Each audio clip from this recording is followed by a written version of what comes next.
di depan atau siapa di Amin, belakang, bukan bagus. siapa yang memimpin atau siapa yang dipimpin, tapi yang paling mulia di sisi Allah itu adalah mereka yang paling mengikhtiarkan untuk mendekat lebih pada Allah. Maka mudah-mudahan bagian dari ikhtiar kita hari ini, bagian dari ikhtiar kita menuju takwa, mendekatkan diri kepada Allah, mudah-mudahan dengan kita senantiasa memperbaiki diri kita dan roh kita, ya, tanggung jawab kita, termasuk kalau kita jadi orang tua, maka ada anak-anak yang jadi tanggung jawab kita. Maka belajar banyak tentang perbaikan diri, bagian dari tanggung jawab diri kita, belajar banyak untuk memperbaiki pengasuhan kita, itu juga bagian dari tanggung jawab kita pada anak-anak kita. Ya, jadi alhamdulillah insyaallah di pagi ini kita bersama kembali, kita akan bahas tentang di pagi ini kita akan bahas tentang konsep menanamkan iman pada anak dalam Islam. Ini masih seri adab akhlak iman, akidah yang kepada kita sendiri. Jadi kita akan bahas mana sih kemudian kita mencoba untuk mengajarkan supaya keimanan ini tumbuh pada anak-anak kita. Ya, yang ini juga kita harus pahami kalau ternyata ini juga berarti belajarnya buat diri kita. Karena kita mempelajari iman buat anak, berarti juga sebenarnya kita sedang belajar banyak buat diri kita. Kenapa? Karena layaknya seorang guru yang dia harus belajar lebih banyak untuk kemudian dia sampaikan pada murid-muridnya, maka sama juga pada anak kita. Kalau kita pengen mengajarkan keimanan banyak pada anak kita, ya kitanya juga harus kaya oleh iman itu sendiri. Ya, kaya oleh pengetahuannya, wawasannya, amalannya, dan yang lain-lain yang kemudian ini bisa disampaikan pada anak-anak kita. Mudah-mudahan gitu ya. Jadi insya Allah selama 90 menit ke depan dengan tanya jawabnya, kurang ya, udah berjalan nih berapa menit? Ya, 90 menit kurang lebih kita akan bahas dan nanti kalau ada yang ingin kita diskusikan langsung di chat-nya saja ya, gitu ya, langsung kita masukkan chat-nya saja. Ya, ada beberapa tahapan yang kita harus lakukan, tapi juga kita lihat salah satu sahabat Nabi itu pernah memberikan tahapan-tahapan yang seringkali ini jadi kekeliruan kita di masa kini. Nggak salah 100%, tapi mungkin kalau kita dudukan lebih tepat, ini akan lebih bermakna pada akhirnya ya. Dari Jundub bin Abdullah radhiyallahu an memaparkan tahapan ya. Beliau pernah berkata, dulu saat kami masih anak-anak bersama Rasulullah, kami belajar iman sebelum belajar Al-Qur'an. Setelah itu kami baru belajar Al-Qur'an sehingga iman kami pun semakin bertambah. Hadis riwayat Ibnu Majah ya. Ada yang kemudian ada lanjutannya juga, sedangkan kamu ya, ini kan waktu itu sahabat ya. Zaman sahabat dulu mereka belajar iman sebelum belajar Al-Qur'an. Belajar Al-Qur'an itu berarti belajar membacanya ya. Alif ba ta sa jim ha ho-nya gitu ya. Sebelum belajar itu mereka belajar iman dulu ya. Baru kami belajar Al-Qur'an. Sehingga iman kami pun semakin bertambah kuat. Iman kami bertambah kuat dan ada lanjutnya. Sedangkan kamu waktu itu menyebut pada golongan tabiin. Waktu itu masih tabiin aja dibilang gitu ya. Nah, sedangkan kamu justru belajar membaca Al-Quran dulu, belajar Al-Quran baru belajar keimanannya. Ya, jadi ini ada perbedaan sedikit. Kita pahami kalau belajar mana yang dahulukan, belajar baca Quran, baca ya, bukan belajar Al-Qurannya, belajar membaca Al-Quran atau mau belajar mengajarkan keimanan, ya dahulukan belajar keimanan. Ya, karena kemampuan bahasa, logika, angka sebenarnya juga nanti ada waktu tumbuhnya. Ya, normalnya di 7 tahun. Ya, tapi sebelum 7 tahun mungkin sudah ada yang tumbuh duluan kemampuan angka, huruf, dan lain-lain, tapi belajar untuk kemudian membacanya secara spesifik nanti kan 7 tahun. Ya, di sana kita bisa mengajarkan lebih, tapi yang kita ajarkan dari awal justru adalah tentang keimanan. Di sinilah kita harus pahami, kenapa kalau kita lihat ada kisah-kisah, karena orang itu imannya baik, maka kita lihat kedewasannya lebih daripada usianya. Ya, kenapa? Karena iman yang membimbingnya. Maka perdebatannya seringkali jadikan masalah, misalkan Aisyah itu menikah di usia 9 tahun katanya. Kok bisa anak-anak 9 tahun menjadi seorang istri? Ya sebenarnya posisinya karena keimanan yang berbeda, sudut pandangnya berbeda. Sudut pandang yang berbeda membuat orang kadang-kadang kita temukan dalam usia yang jauh berbeda atau usia setara dengan kita, itu memahami hidup itu lebih berbeda. Kita akan temukan bahkan dalam pergaulan, ada orang yang seumuran kita, atau ada anak yang lebih muda dari kita. Ada orang yang jauh lebih muda dari kita, karena pemahaman agamanya, pemahaman keimanannya berbeda, kita temukan kedewasannya berbeda. Pandangan tentang hidupnya berbeda, cara bersyukurnya berbeda, cara bersabarnya berbeda, cita-citanya berbeda, himmahnya berbeda, kata-katanya berbeda. Kenapa? Karena inilah iman. Ya, iman itu akan membimbing kita, menuntun kita, bahkan punya cita-cita yang melebihi usia kita. Gitu kan ya? Usia usia kita tuh harus melebihi jauh dari cita-cita kita harus melebihi jauh dari usia kita. Dan ini kadang-kadang bisa dibaca oleh semangat-semangat keimanan. Seperti Rasul waktu pernah ada apa ya, di perang Khandaq gitu kan, ketika di perang Ahzab itu bikin parit besar, ada batu yang kemudian nggak bisa dipecahkan, ya, kemudian sahabat nggak bisa pecah, bisa dipecahkan oleh Rasul. Yang ketika dalam pecahan itu Rasul katakan dia melihat cahaya, ya, kemudian dia bertasbih, tahmid, takbir. Ya, kenapa dia lihat bayangan istana-istana yang akan dikuasai umat Islam, ya, itu kan himmah, itu cita-cita tinggi. Cita-cita tinggi yang bisa muncul karena apa? Karena kita punya keimanan. Makanya kalau kita punya cita-cita, ada juga tuntunannya, gitu kan? Dilihat Ali Imran 26-27. Kalau kita merasa kita punya pantas untuk satu cita-cita tertentu, dan kita pantas, karena apa? Karena potensi kita kah? Karena cita-cita, karena ikhtiar kita, karena kerja keras kita, karena kita merasa memang itu pantas, maka ada tuntunannya juga. Ali Imran 26-27. Ya, baca Allahumma malika muqtutimu kaman tasya, wa tadhi'umu kaman tasya, wa tu'idzu man tasya, wa tudhillu man tasya, biadika khair, innaka ala kulli syai'in qadir. Tulijul laila fin nahar wa tulijun nahara fil lail, dan seterusnya. Ya, kenapa dibaca? Itu karena kita ketika kita baca itu kita bilang Allahumma walikamu. Allah yang menguasai kerajaan, ya, kerajaan. Allah akan berikan pada siapa yang dikehendaki, Allah akan cabut dari siapa yang dikehendaki. Kalau kerajaan itu suksesan, kebahagiaan, keberhasilan, keuangan, keberlimpahan, atau apapun lah, ya, kalau gambaran dari kerajaan itu adalah semua yang positif, semua yang baik-baik tadi, maka Allah kalau pengen ngasih, ngasih aja. Allah kalau pengen cabut, cabut aja. Waktu itu mantasya, atau mantasya, Allah muliakan siapa yang dikehendaki, Allah hinakan siapa yang dikehendaki. Dan ini nggak selalu ada berkaitannya. Nggak berkaitan selalu tentang orang yang sedang Allah kasih kelimpahan, sedang Allah muliakan, dan orang yang Allah cabut ke keberlimpahannya, itu sedang Allah hinakan. Nggak selalu seperti itu. Ini dua hal yang berbeda. Ya, ini dua hal yang berbeda. Karena bisa jadi ada hari ini orang yang sedang Allah kasih kelimpahan, sedang Allah muliakan. Dan ada orang yang Allah sedang kasih kelimpahan, itu Allah sedang hinakan. Itu juga ada. Atau kebalikannya, ada yang Allah cabut dunia darinya, justru Allah sedang muliakan. Tidak selalu tentang penghinaan Allah atas dirinya. Itu kan seperti itu diajarkan. Maka kalau kita pantas, kita merasa punya cita-cita, kita punya keinginan, dan kita pantas sepertinya untuk itu, entah karena apapun itu, pertimbangan kita. Pendidik, kah, ikhtiar kah, kerja keras kita kah, capeknya kita kah, nangisnya kita kah, ya. Kalau merasa itu memang sudah kita ikhtiarkan dan kita pantas, baca itu.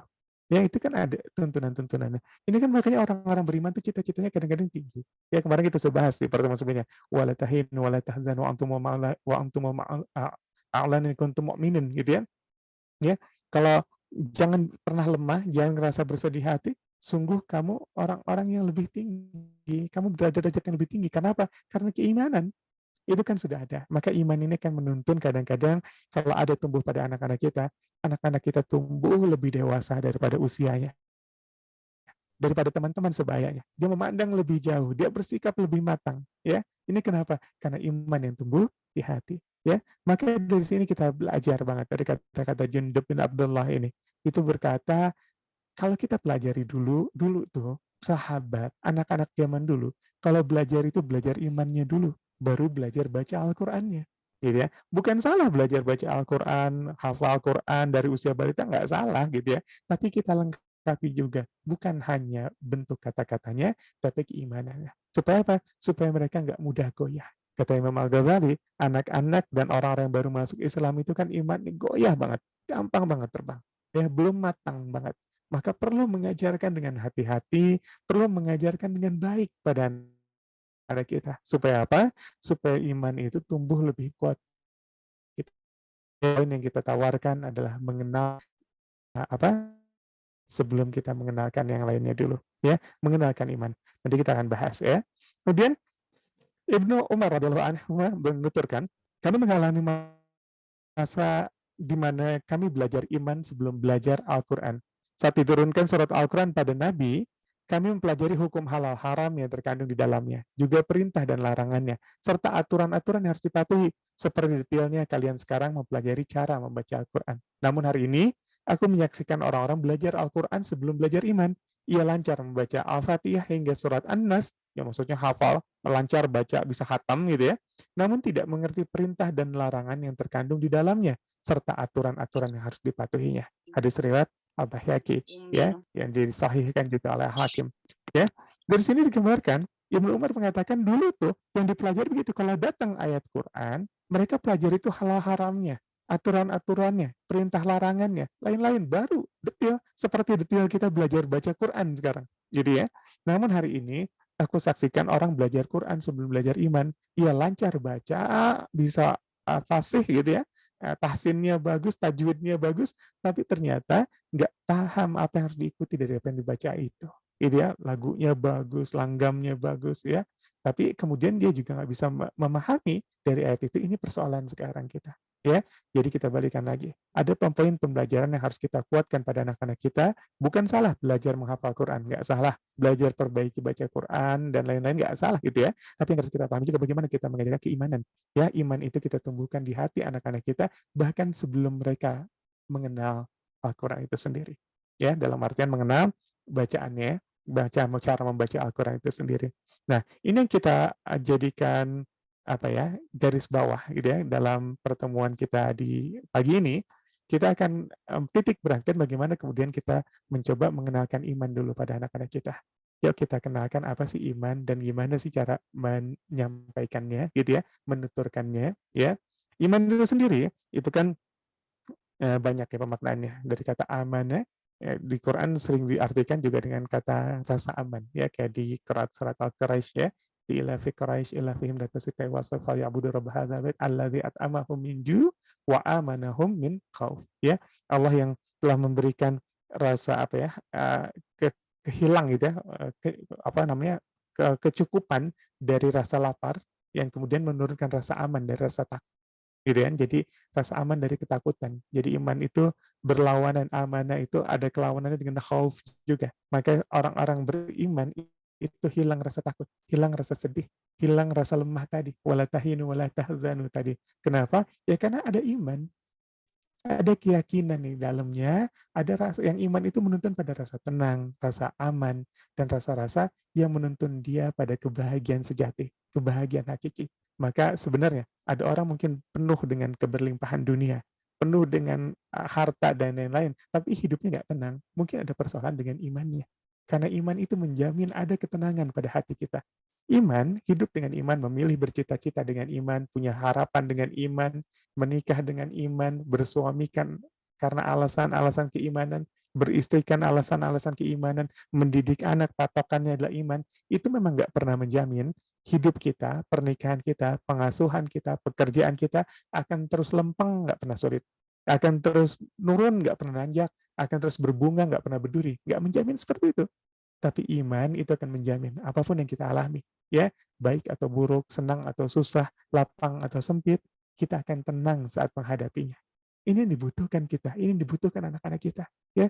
Karena pengasuhan kita, sebaik-baik pengasuhan kita, itu nggak pernah menjamin anak kita nggak bebas dari pergaulan buruk, nggak pernah menjamin anak kita nggak ada yang ganggu, nggak pernah menjamin anak kita nggak ada yang ngusilin, gitu ya. Itu nggak menjamin itu semua, ya. Tapi iman yang kita titipkan pada hati mereka, itu insya Allah akan membuat kita lebih tenang. Kenapa? Karena membuat anak kita tenang ketika menghadapi persoalan-persoalan dialami. Ya, kita menyiapkan sebanyak pendidikan, habiskan pendidikan, pengasuhan, kedekatan, nggak menjamin dalam pernikahannya hidupnya terus lapang terus.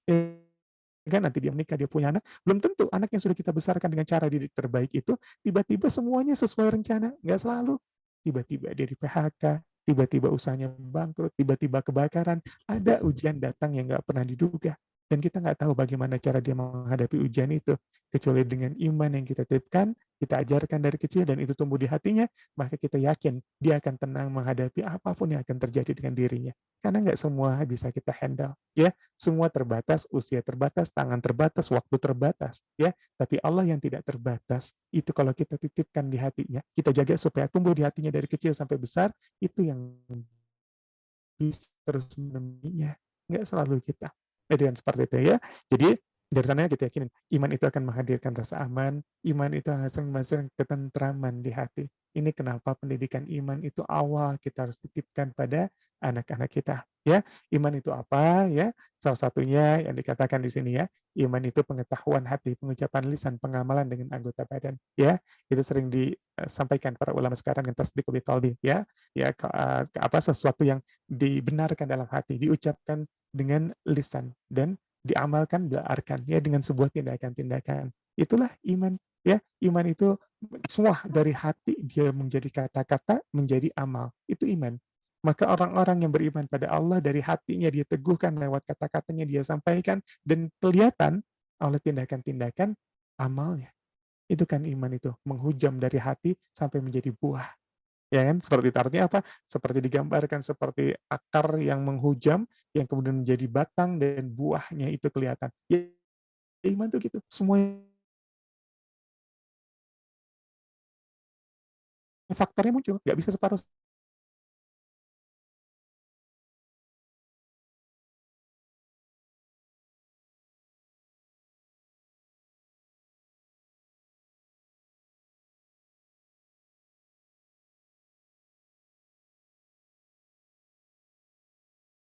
dia pakai hijab.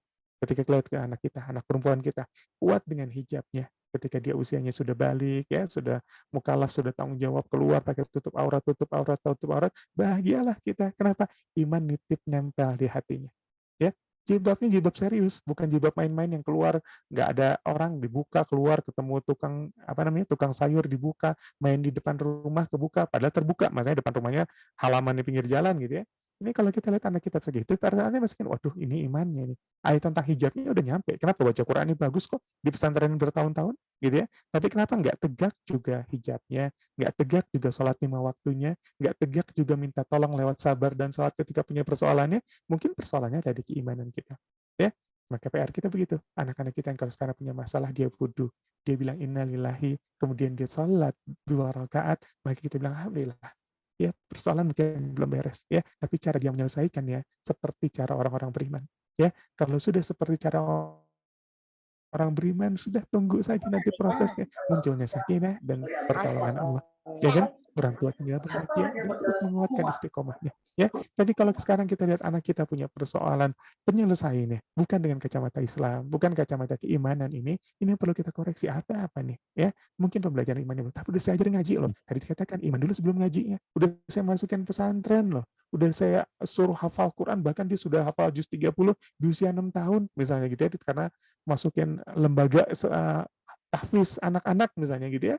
Tapi ternyata memang persoalannya imannya dulu yang kita kuatkan. Karena banyak kejadian anak-anak ketika masuk remaja 15 tahun, 17 tahun, bahkan sampai beda agama, sampai pindah agama. Padahal dulunya, sebelumnya, dia katakan dia berhijab, dia katakan salat 5 waktu, bahkan salat sunnah juga. Ya, hidup seperti itu kenapa bisa seperti itu? Itu saya katakan, kalau cuma masalahnya kognisi, ternyata kognisi itu juga masalahnya dimiliki oleh bahkan robot. Robot itu bahkan bisa menyimpan memori, mengingat lebih kuat daripada kita. Ya kan? Terus kan menyebut gitu ya. Ada yang disebut dengan kognitif, ada yang disebut dengan afektif, ada yang disebut dengan psikomotorik. Ya, kognisi itu terkait dengan pengetahuan, ya, afektif itu terkait dengan rasanya, dan kemudian psikomotorik itu terkait dengan amalnya, tindakannya, implementasi dari pengetahuannya tadi. Itu kan seperti itu. Ya, ini kan juga sebenarnya sudah diajarkan dalam Al-Quran. Bagaimana kita mengoptimalkan indera untuk kemudian menggabungkan semua. Tapi landasan yang harus dibikinnya adalah landasan iman. Di Islam ada, sudah digambarkan cara belajar seperti apa, format belajar seperti apa. Tapi sekali lagi, landasannya, ini kacamatanya beda dengan yang lain. Ini sering saya sampaikan juga ya.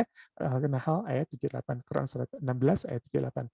Ketika Allah katakan, A'udzubillahi minasyaitonirrajim, Wallahu akhrajakum min butuni ummahatikum la ta'lamuna syai'ah wa ja'ala lakum sam'a wal absar wal af'idah la'allakum tashkurun. Ketika Allah katakan, Wallahu akhrajakum min butuni ummahatikum, wallahu akhrajakum dan waktu kami keluarkan kamu mimbutuni ummahatikum dari perut ibumu la ta'lamuna syai'a. Kamu tuh la ta'lamun enggak tahu apa-apa, enggak punya ilmu apa-apa, enggak ada pengetahuan apa-apa syai'ah atas segala sesuatu, ya gitu ya. Enggak punya ilmu, enggak punya pengetahuan atas segala sesuatu. Kemudian wa ja'ala lakumus sam'a wal absar wal afidah. Kemudian Allah jadikan sam'a, absar, afidah. Sam'a, pendengaran, absar, penglihatan, afidah, fuad, hati atau rasa, atau antara akal dan hati, atau perpaduan akal dan hati, gitu ya. La'allakum tashkurun, agar kamu jadi pandai bersyukur. Ya kan? Ayat ini dimulai dengan pemberitahuan pada kita kalau Allah keluarkan kamu, lahirkan kamu dari perut ibumu, itu nggak tahu apa-apa. La ta'lamuna syai'a. Dan solusi dari nggak tahu itu kan learn, ya, belajar supaya tahu. Kalau kamu nggak tahu, belajar supaya tahu. Gitu kan? Itu kan solusinya. Tapi di Islam, Allah kasih 3 indera, yang inderanya ini indera pembelajaran. Ya, Orang sering sebutnya sekarang dengan visual, auditorial, kinestetik. Ya kan? Allah sebutnya dengan kata sam'a, absar, afidah. Sekarang orang bilang visual, audiovisual, audio, dan auditorial, dan kinestetik. Ini kan Allah kasih sama. Ini sarana belajar. Dan itu modalitas belajar. Kalau teori-teori belajar sekarang disebutnya modalitas belajar, gitu ya. Terus disebutnya apa? Ujungnya Allah kasih kita dari nggak tahu dikasih modal belajar 3 indera tadi yang utama, gitu ya. 3 alat tadi modalitas utama atau dalam teori-teori pembelajaran sekarang. Tapi ujungnya Allah nggak mengatakan la'allakum ta'lamun supaya kamu jadi tahu. Allah bilang awalnya kamu la ta'lamuna syai'a. Allah kasih modal, Allah nggak tutup ayat ini dengan la'allakum ta'lamun supaya kamu jadi tahu. Tapi Allah bilang la'allakum tashkurun supaya kamu jadi pandai bersyukur. Artinya apa? Pembelajaran dalam Islam itu nggak mentok cuma sampai kita tahu dari tadinya nggak tahu, dari sebelumnya nggak tahu.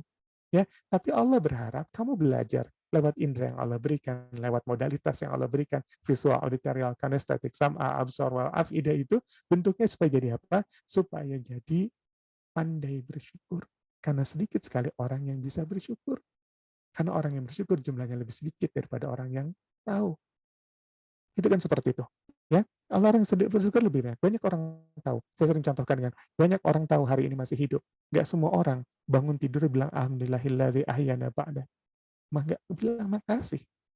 Banyak orang yang tahu hari ini masih bisa sarapan, ya. Kalau yang nggak saum, kalau yang saum sahur tadi, ya. Banyak orang yang tahu hari ini masih bisa sahur, masih bisa sarapan, tapi nggak semua orang setelah suapan terakhir yang masuk perut tadi itu bilang alhamdulillahilladzi at'amana wa sakona. Nggak semua orang bisa bilang begitu. Nggak bisa semua orang yang hari ini tahu punya pekerjaan, masih bilang alhamdulillah punya pekerjaan. Hari ini punya suami, bilang alhamdulillah punya suami. Hari ini punya anak, bilang alhamdulillah punya anak. Artinya apa? Orang yang bersyukur itu memang lebih sedikit. Iya, Padahal syukur adalah terima kasih, dan syukur atau terima kasih itu adalah hakikat dari ibadah. Hakikat ibadah kita untuk berterima kasih. Berterima kasih itu apa? Syukur. Ya, hakikatnya ibadah, semua ibadah, hakikat inti paling dasar adalah untuk bersyukur. Itu kenapa Nabi ketika sholat sampai kakinya bengkak-bengkak, ya sampai kakinya bengkak sholat malam, sampai Aisyah bilang untuk apa lagi? Dosa juga udah diampuni, yang lalu dan yang akan datang udah dibersih, jamin surga, gitu ya. Surga dekat, neraka jauh. Tapi kenapa sampai harus sholat nangis-nangis kakinya bengkak saking lamanya berdiri? Ya, apa kata Nabi? Salahkah jika seorang hamba bersyukur pada Rabbnya? Ya, salahkah jika seorang hamba bersyukur pada Rabbnya? Ya, maka ibadah yang paling baik kan, yang kalau kita tegakkan landasan untuk bersyukur. Ya, saya insya Allah pengen sedekah. Kenapa? Pengen bersyukur. Masih dititipin harta sama Allah. Maka saya sedekah. Bismillah. Itu yang paling tinggi tuh nilainya. Ya, ada orang yang salat, dengar azan, dia salat subuh, segera bangun, Allahu Akbar. Kenapa? Saya mau bersyukur sama Allah. Masih dikasih hidup hari ini. Masih dikasih kesempatan perbaiki kesalahan. Masih dikasih kesempatan tobat, maka Allahu Akbar saya tahajud, maka Allah Akbar saya salat subuh. Ya, maka orang yang bergerak ketika memulai dia ingat-ingat untuk penuh syukur apa yang Allah udah kasih sama dia, itu yang paling tinggi. Dan Allah berharap belajarnya kita bukan supaya jadi tahu, ya dari nggak tahu jadi tahu, tapi Allah pengen supaya kita lebih pandai mensyukuri itu. Maka gunakan sam'a, absar, afidah, auditorial, visual, dan kinestetik ini untuk bersyukur. Ya, bahkan Allah sebut juga sudah dengan urutannya yang indah. Sam'a, pendengaran dulu yang Allah sebut. Kenapa? Karena fungsi belajar yang pertama kali muncul itu kan pendengaran. Ya, bahkan dalam kandungan yang berfungsi pertama kali telinga. Telinga udah bisa mendengar. Makanya teori-teori barat bilang Mozart effect. Dengerin suara-suara Mozart, lagu-lagu klasik Mozart itu jadi cerdas. Apalagi Quran yang didengerin. Ya kan? Yang fungsi pertama itu muncul. Baru pandangan. Pandangan juga kan sempurnanya nanti udah 6 bulan. Sebelumnya itu kan masih nggak sempurna melihat sesuatu anak-anak kita. Hah? 3-4 bulan tuh masih ngelihat warna biru merah. Berubah jadi CMYK, warna-warna. Printer itu kan katanya di 6 bulan. Ya, mereka bisa akhirnya melihat wujud sempurna. Warna itu sempurna, gambar itu sempurna, nggak hanya bayang-bayangan saja. Itu waktu apa? Ya, waktu 6 bulan tadi. Ya, maka belajarlah berikutnya dengan pandangan, gitu dengan mata, ya dengan penglihatan, ya baru kemudian fuad yang tumbuh seiring usia dan pengalamannya. Ya, fuad ini akan tumbuh nanti terkait dengan akalnya juga, ya. Nanti di situ belajar lebih banyak lagi untuk merasa, berpikir dan lain-lain. Ya, sama digunakan untuk apa? Untuk kognitif paling kuatnya. Ya, pendengaran itu kita pakai buat apa? Untuk mengumpulkan banyak kognisi. Kognisi itu tadi menghafal. Makanya ada anak nggak pernah bisa baca Quran, itu bisa hafal Al-Quran berapa juz. ya biasanya anak-anak balita tuh. Itu kan kalau kita ada beberapa rumah-rumah Quran ya, itu mendidik anak-anak supaya jadi tahfiz, itu kan nggak diajarin untuk baca karena belum bisa baca, tapi diajarin mendengar. Ya gurunya mendengar, ustadznya mendengar, bapaknya mendengar, dia jadi hafal. Bisa seperti itu? Bisa. Ya, ini sekali lagi saya tidak mengatakan menghafal Quran itu buruk, enggak ya, insya Allah ya. Itu baik juga, tapi ditekankan juga, diajarkan juga keimanannya. Ya, keimanan baru Al-Quran juga cara membacanya. Tapi artinya apa? Kalau kita hanya berpusat pada kognisi, menggunakan pendengaran saja, itu bisa optimal. Karena dulu juga Islam diteruskan, diwariskan itu kan lewat pendengaran. Belum ada kata-kata, belum ada uh, kitabnya, belum ada bukunya kan gitu, belum dituliskan kan waktu itu seperti itu ya. Maka ketika Rasul dapat satu ayat disampaikan dari mulut ke mulut kayak MP3 gitu zaman dulu ya. Artinya apa? Rekaman semuanya dan kemudian diingat semua dengan apa? Ada orang bacakan, ditalaki, dia dengarkan. Memang kalau kita mau optimalkan kognisi, pengetahuan, thinking, learning, remembering, itu gunakan telinga yang paling optimal. Itu kan memang seperti itu. Ya, kita belajar dari situ. Ya, nanti dari visual kita belajar, pertama kita akan belajar kognisi juga, yang kedua dari mata kita belajar apa? Psikomotorik, ilmu aplikatif, melakukan apa yang kita katakan, ya, implementasi dari keilmuan, itu psikomotorik. Bergerak, bukan hanya tahu membantu orang baik, tapi bergerak membantu orang. Maka apa kata Nabi? Sallu, ya. Kama ra'aitumuni usolli. Salatlah kamu sebagaimana kamu lihat aku sholat. Kamu lihat ra'aitumuni. Gunakan apa? Mata. Karena sholat itu ada bentuk-bentuknya. Maka belajar seperti gerakannya Rasul. Ya. Maka kalau kita mau belajar psikomotorik, bagaimana sholat Rasul? Menggunakannya apa? Mata. Maka kalau kita pengen ngajarin teknis-teknis, itu kadang-kadang anak-anak harus diajakin ngelihat. Ya. Maka disinilah keteladanan itu penting. Kalau kita pengen nyuruh mereka supaya terikat dengan Quran, terikat apa Quran dengan bapak ibunya? Kalau kita pengen melihat anak kita menutup hijab itu penting, ya serapi atau sesempurna apa orang tuanya kemudian menutup hijab. Ya, itu yang harus juga diperhatikan. Kenapa? Karena belajar psikomotorik, belajar praktek itu kuat lewat mata. Ya, selain juga dengan pengetahuan juga kuat. Ya, nanti afeksi memang banyak menggunakan fuadnya. Ntar saya bahas ya. Ya, tapi kalau kita belajar dari sini, pembelajaran kita ketika kita bicara tentang, gimana sih kemudian kita mengajarkan keimanan anak, ya, bagaimana kita menerapkan atau menuntun anak kita supaya kenal dengan keimanan, ya, supaya baik hubungannya dengan pelajaran-pelajaran keimanan, kita perlu pahami kalau ini bukan hanya bicara tentang kognisi, walaupun kognisi penting, tapi juga bagaimana praktek, bagaimana kemudian menghidupkan fuadnya. Ayo kita optimalkan semua yang Allah kasih pada dirinya, yang Allah masih hidupkan pada dirinya, jadikan sarana belajarnya dia. Ya, maka cara ngajarnya ada banyak, ada yang bilang metodologinya adalah berkisah, berdialog lah, kemudian lewat cerita, perintah dan larangan itu banyak dan benar semua. Kalau kita simpulkan lewat dua cara, ya, lewat kata-kata, tindakan, ya, kata-kata siapa? Orang tuanya. Jadi gimana cara ngajarin ke anak yang ngomong? Kalau orang tuanya nggak pernah mau ngomong sama dia,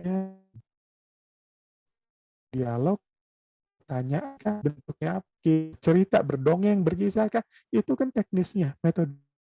Tapi intinya mau ngomong, mau bicara, mau ngobrol. Lalu bagaimana? Mungkin Allah katakan di Quran surat Al-Imran, ku anfusakum wa ahlikum nar. Ya, jagalah dirimu dan keluargamu dari api neraka. Ketika Allah berpesan seperti itu, untuk kita yang kata Ali bin Abi Thalib itu apa? Didik anakmu. Ya, ketika kita diminta untuk mendidik anak kita dan cara mendidik itu lewat kata-kata dan tindakan, di sini kita nggak mau ngomong waktu, kita nggak pernah mengajak bicara, lalu dari mana kita mendidiknya? Dari mana kita mengajarnya? Sedangkan metodologi pendidikan banyak, salah satunya lewat adalah dari berbagai metodologi tadi. Kalau kita kumpulkan itu kan lewat cuma dua cara, bicara sama mencontohkan, bertindak, ya, menjadi teladan dan berbicara. Ayo jadi yang baik dan bicara yang baik pada anak kita. Kalau jadi yang baik dan ajak anak kita menjadi baik.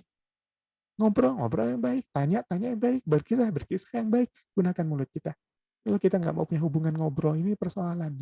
Bahkan nggak punya waktu ngobrol dengan anak kita. Nggak punya waktu ngomong sama anak kita. Tiap hari nggak ada.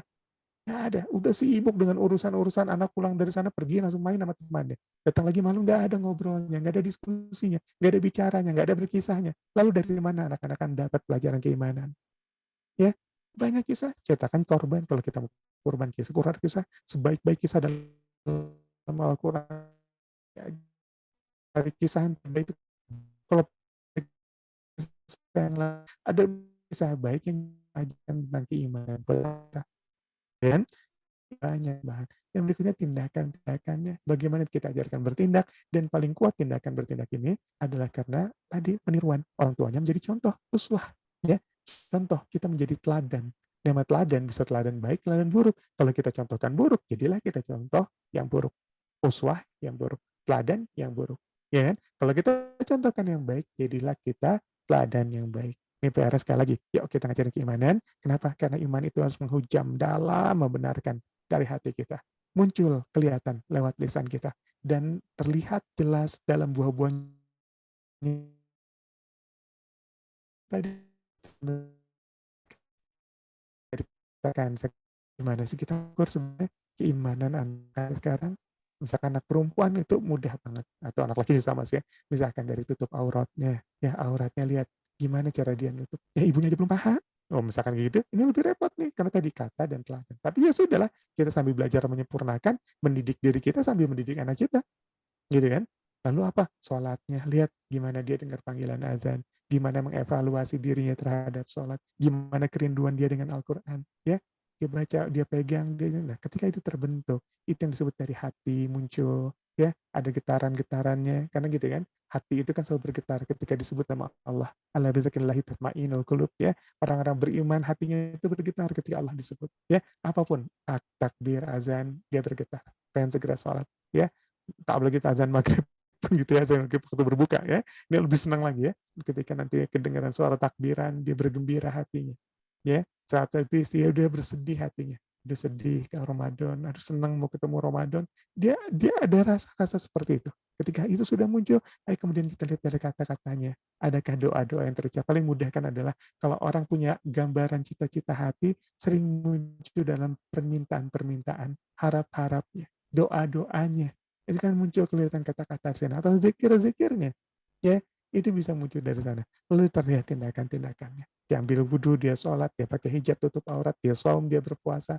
Ketika kita lihat seperti itu, alhamdulillah, itu yang akan membahagiakan kita. Itu yang menjadi korona ta'ayun, penyejuk hati kita, pengadem hati kita, penentram hati kita. Ya, ini jadi sesuatu yang kita cita-citakan yang anak-anak kita. Gitu ya.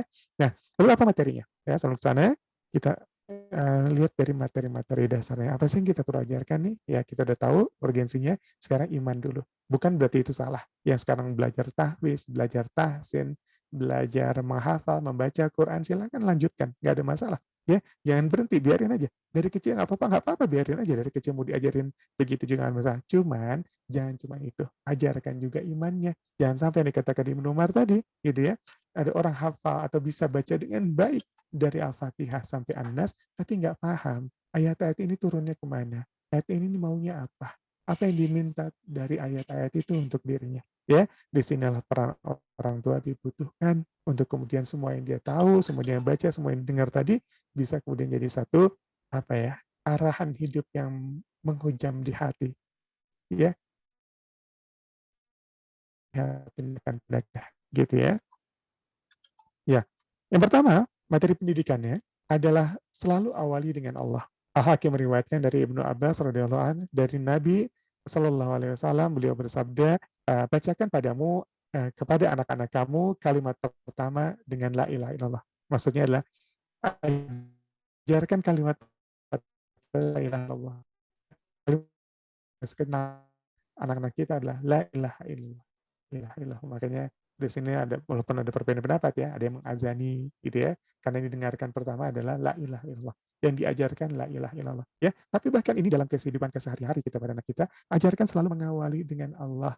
Ya, kalau bangun tidur ajakin apa yang coba, ayo doa bangun tidur gimana ya. Mau makan bilang apa dulu, bismillah, bismillah. Bawa semua nama Allah dalam keseharian dia ya. Selalu mengawali sesuatu dengan bismillah, dengan nama Allah, dengan menyebut nama Allah ya. Mau berpakaian bilang apa? Bismillah. Kamu sekarang mau berangkat kemana? Sekolah. Bilang apa? Bismillah. Mudah-mudahan selamat sampai jalan. Ya, bismillah gitu loh. Ya, kamu mau belajar bilang apa? Bismillah. Bawa terus Allah. Ini cara mendengarkan keimanan. Ya, dari anak kecil terus ajak dia, bimbing dia untuk mengucap atau memulai sesuatu awal Islam dengan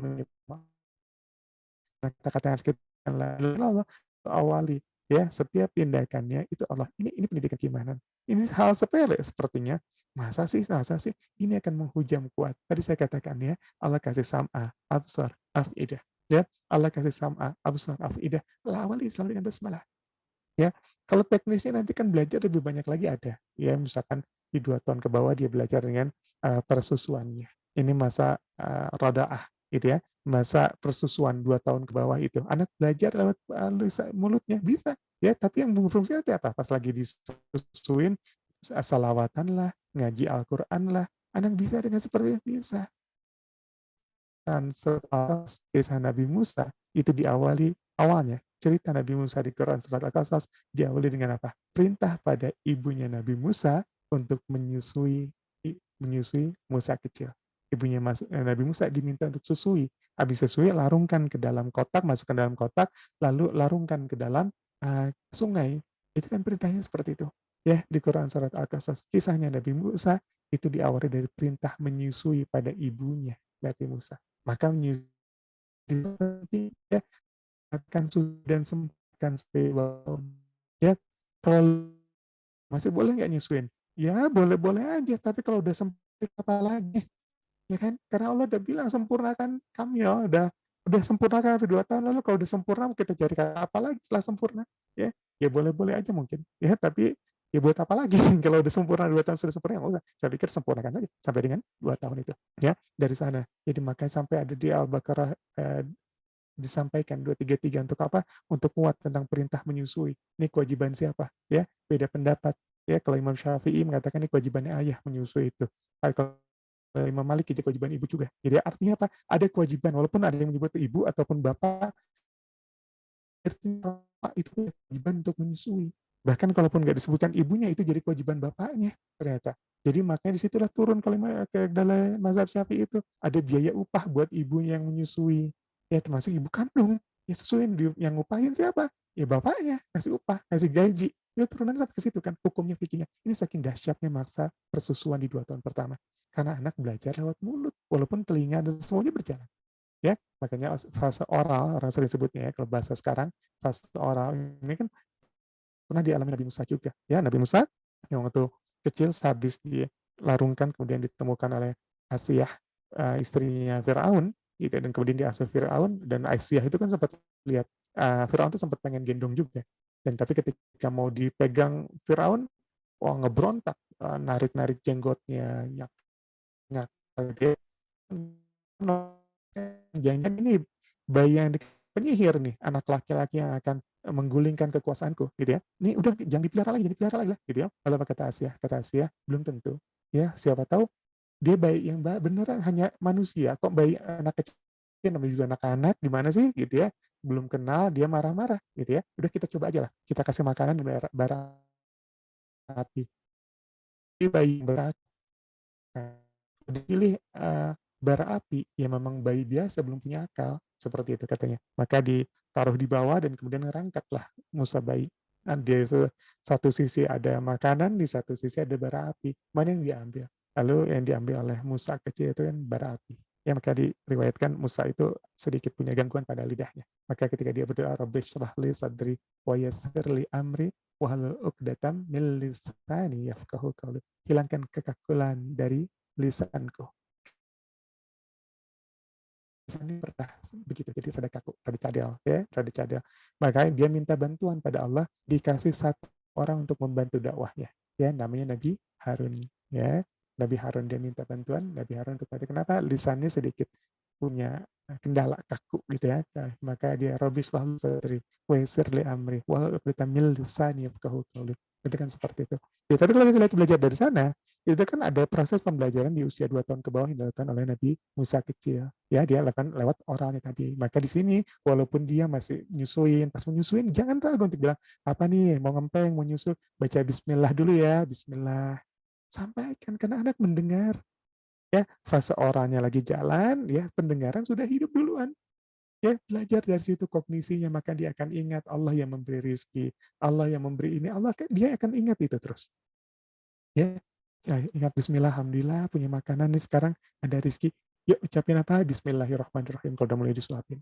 Pas dia mulai makan sendiri, baca apa? Bismillah. Dia udah gede dikit, kita lihat, kita makan bareng di resto, baca apa? Bismillah. Ingetin aja terus. Ya, selalu awali sesuatu dengan Allah. Udah gede anak, udah remaja, bukan berarti nggak juga bisa kita didik kan? Atau kita ajak untuk kenal Allah, ya. Udah biarin makan. Udah makan nggak pernah pakai bismillah segala macam, ya dia ajak. Kalau bukan kita yang ngajak, siapa yang mau ngajak? Yang paling peduli sama anak-anak itu kan kita. Yang paling sayang itu kan kita, orang tuanya. Kalau kita katakan paling peduli dan paling sayang, dia dekat dengan Allah, menyebut Allah, lalu siapa yang akan mengajarkannya? Ya ajarkan dia bismillah, ya. Jadi ketika anak kecil, yang pertama kali kita kenalkan la ilaha illallah. Berikutnya, ya, setiap kita punya momen bertemu dengannya dalam tindakan-tindakan, ajak dia selalu untuk memulai dengan bismillah. Ya, dia telepon, dia WA, dia SMS gitu ya. Terus dia bilang, "Mah, mau ujian nih, mau sidang nih, mau ujian, aku pengen itu, bismillah, jangan lupa, bismillah dulu, bismillah, bismillah." Kita suruh dia begitu. Ya, sholat dulu ambil wudhu. Mah mau ini, sholat dulu ambil wudhu. Mah ada ini, sholat dulu ambil wudhu. Kenapa? Ketemu Allah dulu, bismillah dulu.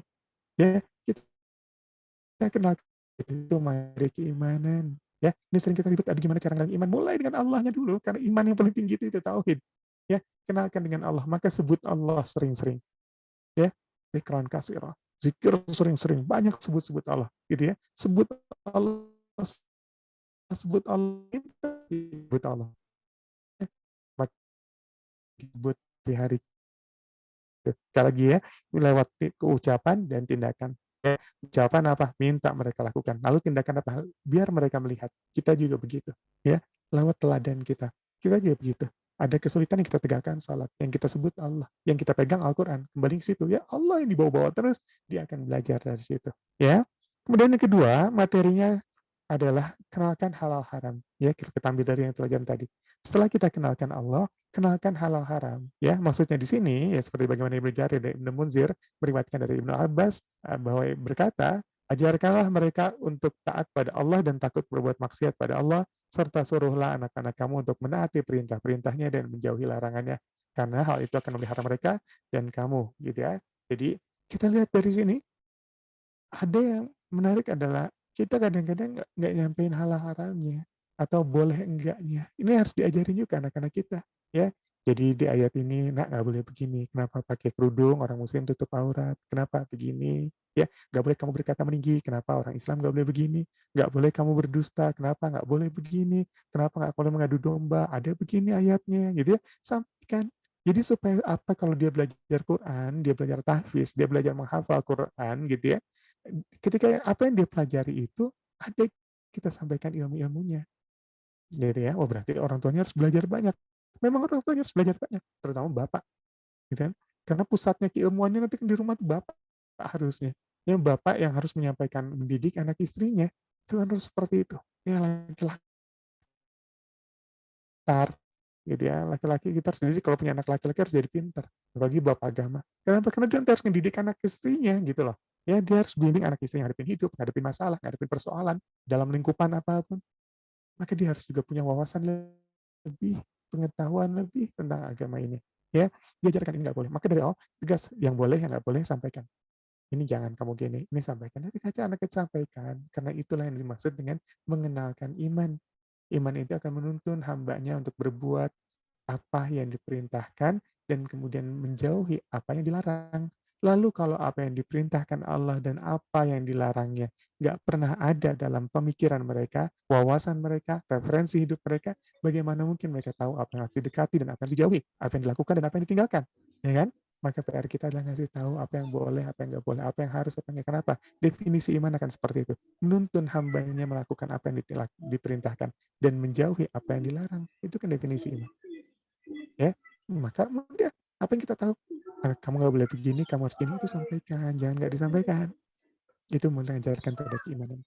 Ya, korban, haji, umroh, dan lain-lain, yaitu bentuk-bentuk praktisnya. Ya, tapi tentang larangan-larangannya ini harus disampaikan sama kita, fikih-fikihnya. Ya, kemudian yang ketiga, ya kita sudah mau jam 11 ya, nanti kita akan bercepat sedikit, yaitu tentang beribadah.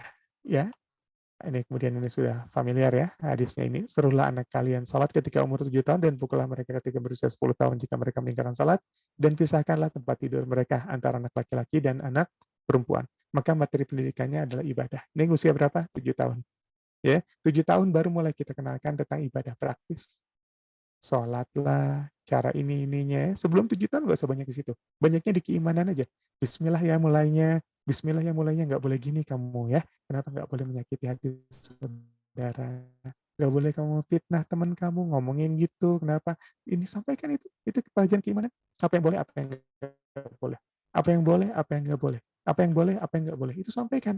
Ya sebelum 7 tahun kita bicara tentang nyebut Allah, sama sampaikan larangan, sampaikan kemudian perintah apa yang Allah mau. Allah suka loh anak yang begini. Allah nggak suka Allah anak yang begini. Itu materi sebelum 7 tahun tuh. Setelah 7 tahun, kita tambahkan baru materinya tentang ibadah. Ini sholat yang benar. Ya, kalau sebelumnya sudah bisa nggak ada masalah. Tapi maksimum 7 tahun, ini kita harus sudah mulai ajarkan. Ya, ibadah begini. Pakai tutup aurat begini. Ini auratnya laki-laki perempuan keluar begini nih. Harusnya gitu ya perempuan. Anak perempuan begini.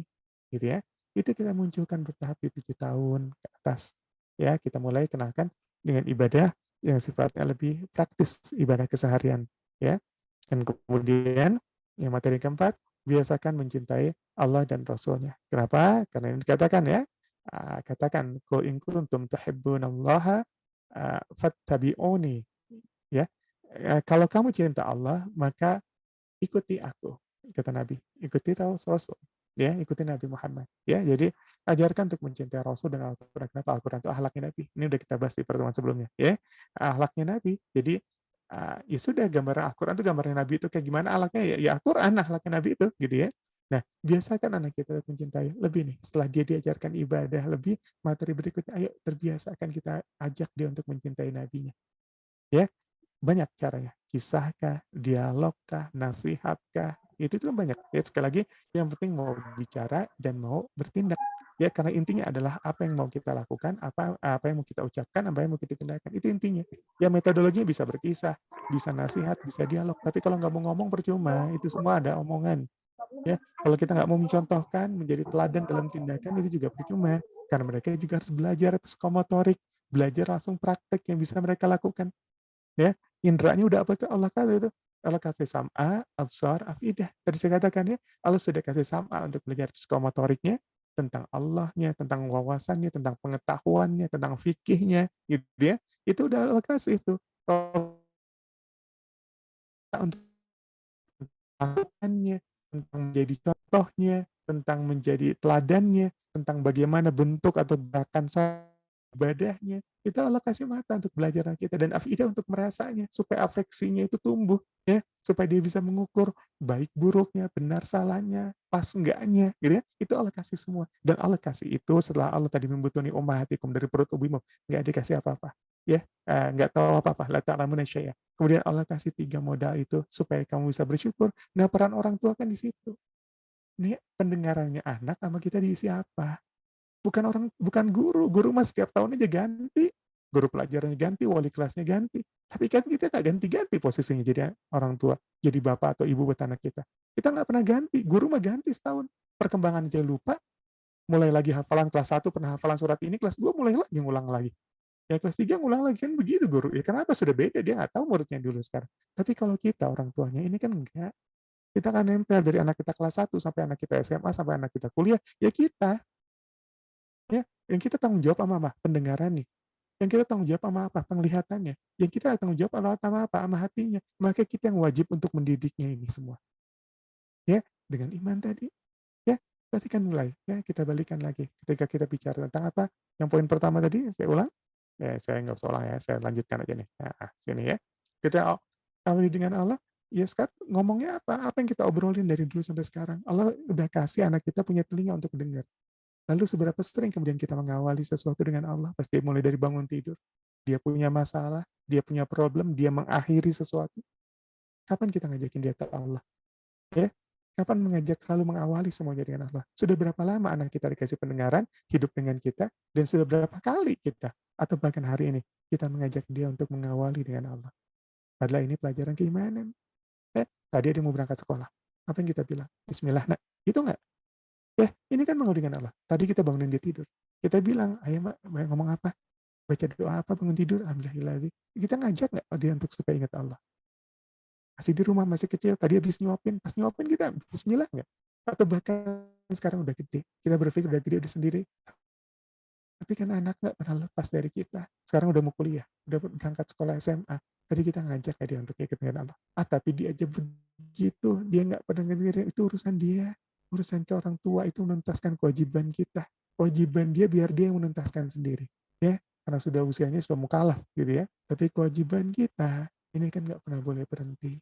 Ya, kenalkan hal-hal haram. Udah belum kita pakai telinga, matanya, dan hatinya dia tadi untuk kita kenalkan mana yang boleh, mana yang nggak boleh, mana yang nggak boleh, mana yang nggak boleh. Ya, sekali lagi, kalaupun dia pesantren, gurunya juga ganti, berapa tahun dia pindah, ya. Tapi kan orang tua tuh enggak, kita nempel terus. Makanya kalau anak-anak kita kenapa-napa, kalau anak kita rusak, kalau anak kita badung atau nakal, yang paling sedih itu kan kita. Guru bilang sedih anak jadi gini, dia aja sedih yang ketemunya jarang. Apalagi kita yang punya. Kita kan pasti lebih sedih, ya. Terus perintahkan ibadah, ya. Udah diajak sholat belum hari ini? Ya, udah dievaluasi sholatnya belum hari ini, kalau 10 tahun ke atas, itu kan kita harus lakukan, ini pelajaran keimanan, ya. Dan udah belum kita kenalkan dengan Nabi, ada nggak pernah dibeli buku tentang Nabi? Kan udah sekarang dari kecil juga bisa tuh, ya buku-buku Nabi itu banyak penikmat, tapi udah gede kan juga banyak, buku yang lebih berat lagi tentang Nabi, untuk mencintai itu kan banyak penulis yang mengenalkan tentang Nabi, ya. Terus kita nggak pernah beliin, kita nggak pernah ngajakin, ya. Terus bagaimana kita mungkin berharap iman itu tumbuh di hatinya kalau nabinya, orang yang Allah utus untuk memudahkan agama ini dipelajari oleh kita, itu nggak kita kenalkan dengan dirinya, ya. Ini PR buat kita nih, ini materinya. Metodologinya tadi saya katakan ada banyak, ada nasihat, ada yang lain-lain, tapi berpusat pada 2, ya. Ngomong atau bicara dan bertindak atau tindakan tadi, ya. Intinya pada situ. Jadi kalau kita nggak mau bicara, nggak mau ngobrol dengan anak-anak kita, ya memang tidak ada yang tersampaikan pada akhirnya. Ya, ini materinya. Yuk, sekarang kita pikir gimana sih sekarang untuk meningkatkan atau gimana pada anak kita. Usianya berapa? Nanti kita sesuaikan dengan usianya. Ya, tapi intinya sama. Intinya pada 4 hal ini, awali dengan Allah, kenalkan hal haram atau aturan atau perintah dan larangannya, kemudian perintahkan dia untuk beribadah, ajak dia untuk beribadah di tujuan ke atas, dan biasakan mencintai Rasul dan Al-Quran. Ya, biasakan dia untuk mencintai Rasul dan Al-Quran. Ajakin salawat, ya, beliin bukunya. Banyaklah saya pikir ya, teladan-teladan bisa kita cerita supaya apa? Supaya kita terus dekat dengan dia. Allah udah kasih fungsinya, pembelajarannya. Tinggal kita ngisinya dengan apa? Supaya dia menjadi seperti apa? Ya, maka Nabi katakan kan, sebenarnya anak-anak itu, semua anak-anak itu lahir dalam keadaan fitrah Islam yang menjadikannya di Majusi, Nasrani, Yahudi, itu anak orang tuanya, ya. Yang mengisi telinga, pendengaran, hatinya, itu kita. Jadi kalau sekarang anak kayak gitu, mungkin kebanyakan telinga, mata, hatinya diisi dengan sesuatu yang ya begitu, jadi begitu. Ya, kalau begini, mungkin jadi begini. Ya, insya Allah seperti itu. Ya, begitu. Baik, kalau ada pertanyaan silahkan disampaikan di chat room-nya. Kita sudah jam 11 lebih, nanti masih ada sesi untuk tanya jawabnya di sini. Ya, nanti kalau mau ikut Ramadan, saya sedikit mengumumkan juga, ini ada kelas intensif Ramadan, kajian keluarga, kelas online Ramadan untuk perbaiki diri, hubungan keluarga dan pengasuhan di bulan suci. Ini Senin sampai Jumat, mulai tanggal 22 Maret sampai 18 April 2023, jam 10 pagi. Ya, fasilitas 20 kali Zoom, live Zoom, bukan rekaman ya. Kemudian ada rekamannya juga, jadi kalau ada yang ketinggalan, lagi nggak bisa hadir, rekamannya akan dikirimkan. Lalu tanya jawab dan konsultasi, jadi bisa langsung bertanya jawab dan konsultasi dalam acara itu. Sertifikat dan ada buku gratis untuk 50 pendaftar pertama. Ya, ini bahasan materi yang akan kita bahas di Ramadan sekarang ya, Ramadan sekarang. Di tahun ini tema-temanya adalah ada yang parenting, keluarga, sama self healing ya, Islamic self healing. Itu ada cara menanamkan haya dan harga diri pada anak ya untuk para parentingnya, kiat menyentuh hati anak, ingin anak cerdas, ini urutan belajar dalam Islam. Kemudian ada materi mengatasi kebiasaan buruk pada anak. Kemudian ada materi ingin anak disiplin ibadah, ini caranya. Kemudian materi ayah bunda, anakmu adalah cerminan dirimu. Ya. Kemudian tema keluarga, nanti ada tema materinya tips keluarga ke surga ala Rasulullah. Kemudian potret keluarga yang diabadikan, namanya istrimu, surga nerakamu. Kemudian ada materi istri setenang malam, kemudian begitulah laki-laki, beginilah perempuan. Belajar saling mendengar, dan kemudian ada sakinah bukan berarti tanpa masalah. Ya, kemudian tema-tema self healingnya itu adalah strategi Ramadan lebih bermakna, cara move on yang diajarkan Quran, lapis-lapis kesabaran, demi masa, manajemen waktu seorang muslim, pertolongan Allah takkan hadir pada hati yang ragu. Kemudian healing tanpa berpaling, dan memaafkan, dan memulainya kembali. Ya, tema-tema ini kita akan insya Allah bahas di kelas intensif Ramadan tahun ini, ya, Senin sampai Jumat, min 1 ya, mungkin ada kalau sudah lebaran ya, kita tunggu saja nanti. Ya, sampai tanggal 18 April, Jumat, jam 10 pagi sampai 30.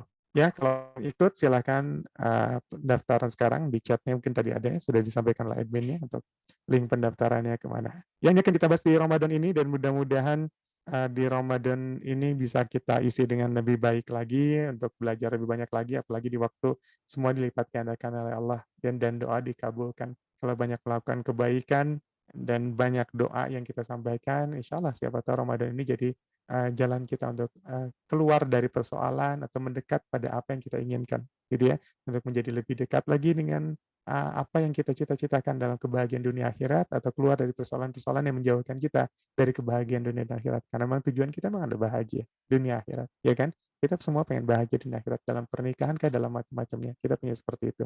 Ya, baik.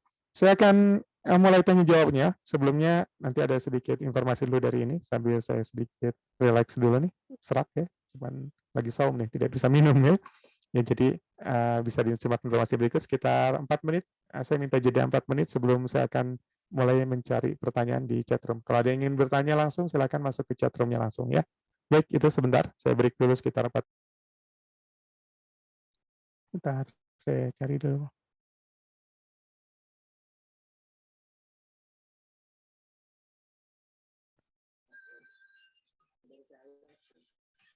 Baik, ini ada dari Umi Liani. Kalau mau direct yuk. Dikirim kan. Saya 10 tahun, alhamdulillah sudah hafal semua bacaan sholat dan baca Qurannya sudah, tapi masih susah sekali disuruh sholat. Bagaimana cara menasehatinya agar mau sholat?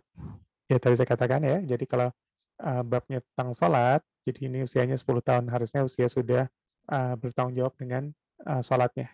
Bahkan sudah ditanya dan dipukul, ya sudah tahapnya evaluasi. Jadi ketika usia 7-10 tahun, itu adalah anak ketika sangat-sangat kuat kognisinya sebenarnya. Ya, jadi di saat seperti ini, perintah sholat itu jadi wajib menurut para ulama fikih, ya, wajib buat siapa? Bukan buat anaknya, tapi buat orang tuanya. Ya, berdasarkan hadis yang tadi disampaikan, perintahkan anakmu sholat ketika usia 7 tahun, maka para ulama fikih bilang kewajiban orang tua itu memerintahkan anaknya sholat ketika usianya 7 tahun. Ya, ketika tanda-tanda tamyiz atau mumayyiz udah ada pada diri anak-anak, maka wajib diperintahkan. Saya ulang ini berkali-kali. Jadi ketika kita bicara tentang memerintahkan, jangan lihat respon anak itu sholat di usia 7, kalau 10 tahun apalagi nih, dia sudah wajib sholat ya, karena sudah kena hitungan nanti, walaupun laki-laki biasanya belum mukallaf juga ya, karena belum ihtilam, ya belum mimpi, mungkin dia belum, tapi kalau perempuan 10-11 itu kalau datang bulan dia sudah jadi mukallaf. Nah, anggap saja ini 10 tahunnya belum datang bulan atau belum datang mimpi, gitu ya. Jadi masih 10 tahun yang memang walaupun sudah perintahnya untuk dievaluasi dan dipukul, tapi memang dia belum bertanggung jawab penuh terhadap hukum-hukum syariat itu sendiri. Nah, ketika usia yang seperti itu, yang kita lakukan sebagai orang tua,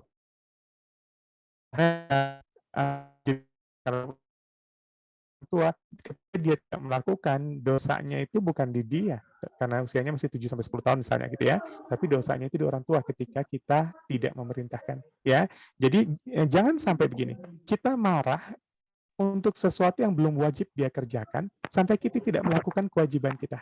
Ya, artinya apa? 5 kali sehari, kalau sholat itu wajibnya ada 5 kali sehari, 5 kali sehari tugas kita memerintahkan. Terserah dia sholat nggak sholat.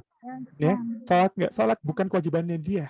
Jangan dulu stres 7-10 anak belum sholat 5 waktu. Tapi stres lah kalau kita nggak merintahkan dia sholat. Jadi hilangkan kestresan kita dengan cara apa? Dengan cara melakukan apa yang diwajibkan untuk kita. Ya, bukan untuk dia, untuk kita. Jadi perintahkan sholat, perintahkan sholat, perintahkan sholat, perintahkan sholat. Lakukan itu terus. Ya, juga ya nanti setelah 10 tahun ke atas yang beda lagi nih. Itu bentuk pertanyaan diganti. Bukan lagi sholat subuh, ayo sholat nah, bukan sholat subuh, tapi diganti. Karena babnya udah 10 tahun evaluasi, ya salah satu bentuk evaluasi adalah hukuman, maka ganti dengan pertanyaan. Pertanyaan itu gimana? Pertanyaan itu udah sholat apa belum? Udah sholat apa belum? Udah sholat apa belum? Ya, 7 tahun sampai 10 tahun perintah aja bentuknya. Nah, azan, sholat zuhur sekarang, sholat asar sekarang. Begitu 10 tahun, ganti pertanyaannya. Udah sholat belum? Udah sholat belum? Udah sholat belum? Kenapa? Kayak evaluasi. Dan evaluasi dilakukan lewat pertanyaan. Ya, ini kemarin saya sudah bahas ya.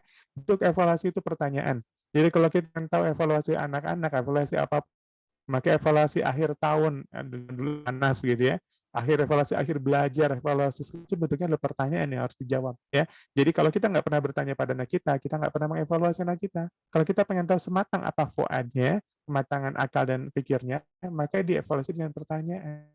Ini udah 10 tahun kita mikir ini udah waktunya sudah mau kalaf nih.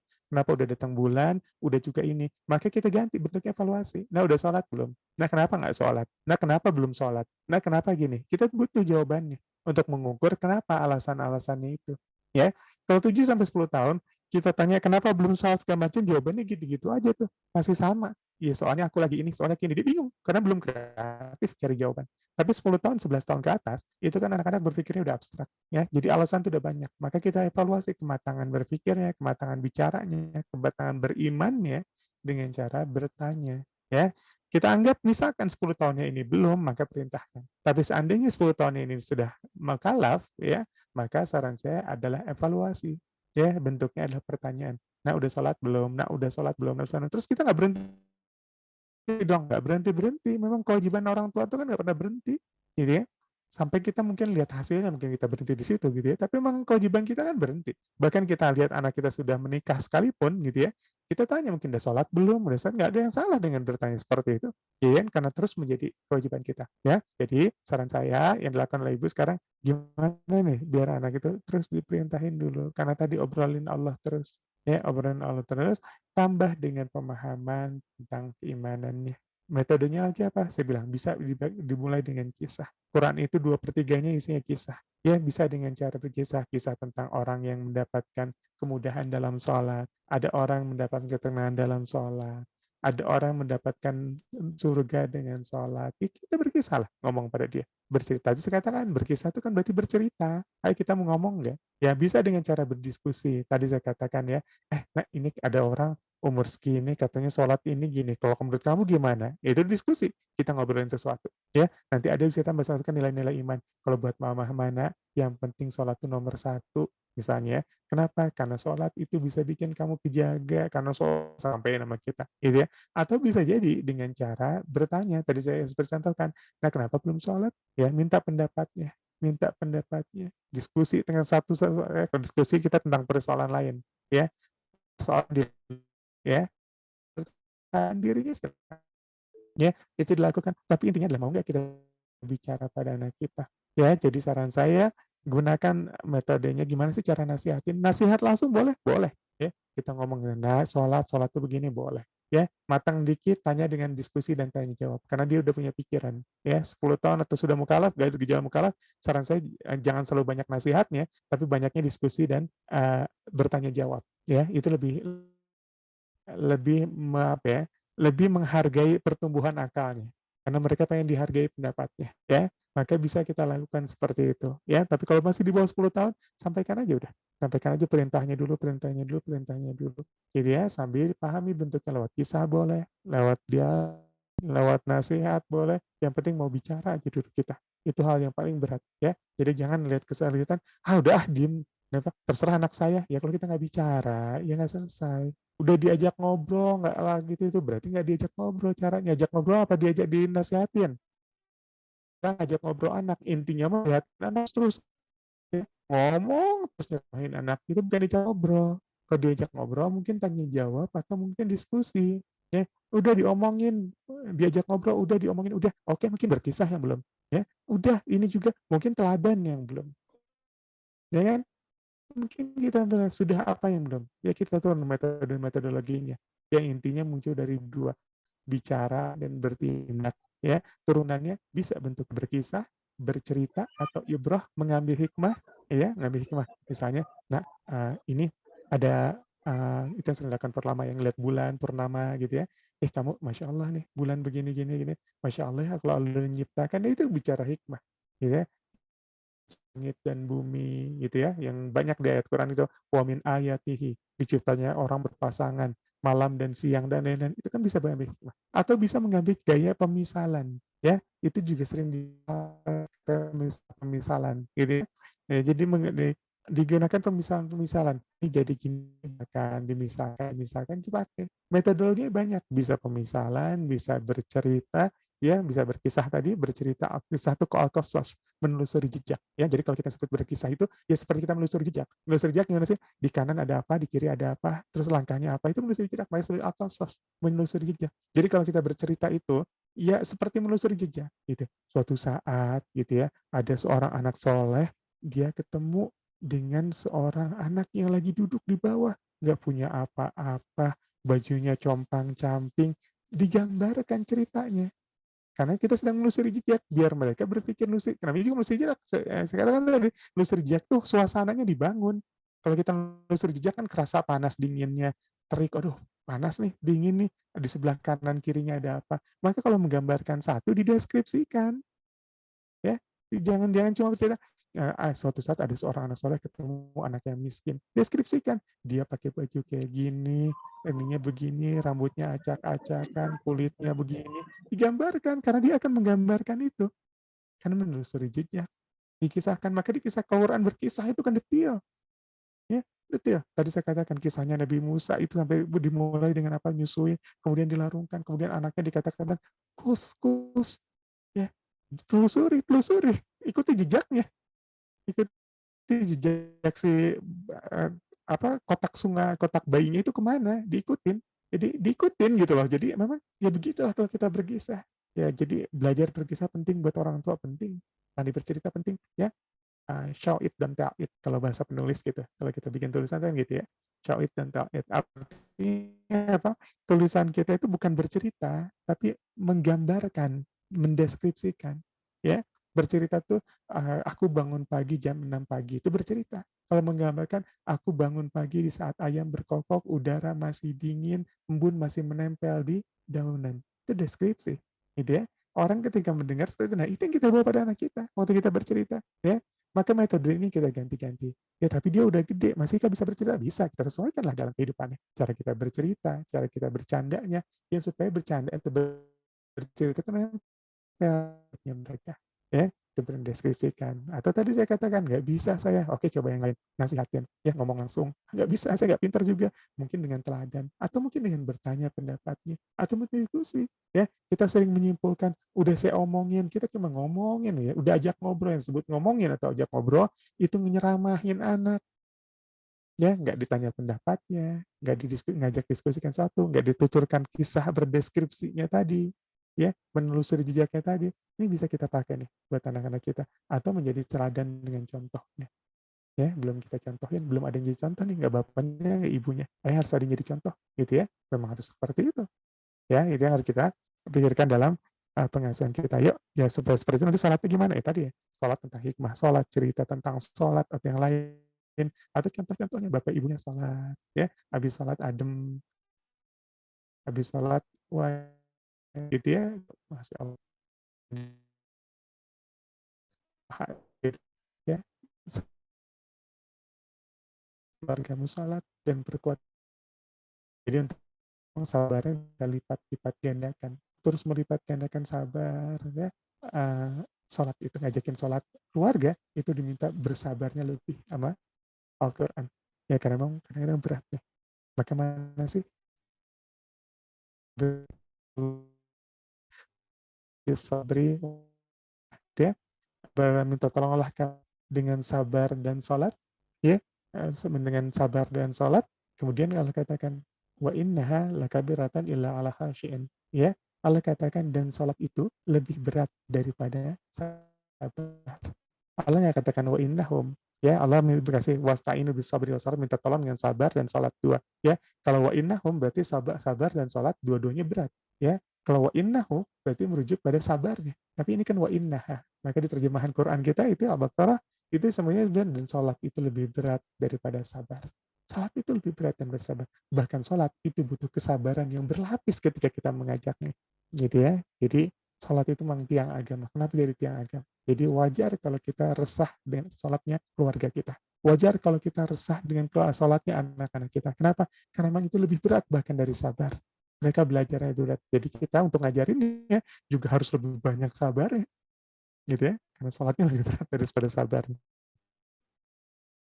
Jadi bismillah, jangan putus asa, jangan sampai karena anak kita belum sholat atau masih malas-malasan, kita berputus asa dalam mengajaknya. Padahal yang wajib ngajak itu kita. Misalkan anak kita dia masih 7 sampai 10, mereka belum sampai wajib sholatnya.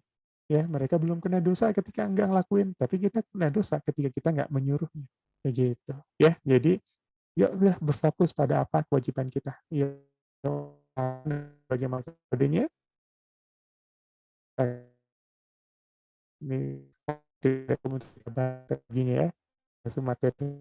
Tapi intinya metode itu terpusat pada dua, bicara dengan segala turunannya dan tindakan atau contoh ya dengan segala nanti turunannya. Begitu ya.